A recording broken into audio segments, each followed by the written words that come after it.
teman-teman, semua sehat ya. Hari ini saya akan membuat 2 jenis hewan dari plastisin. Mari kita mempraktikkan ya teman-teman. Yang pertama, saya akan membuat kura-kura. Dan yang kedua, saya akan membuat kelinci. Yang pertama, kita buat cangkang kura-kura ya teman-teman.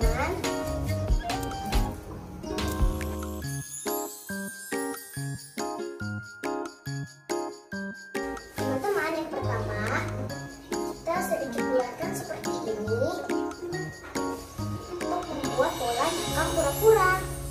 Lalu yang kedua kita sedikit pipihkan seperti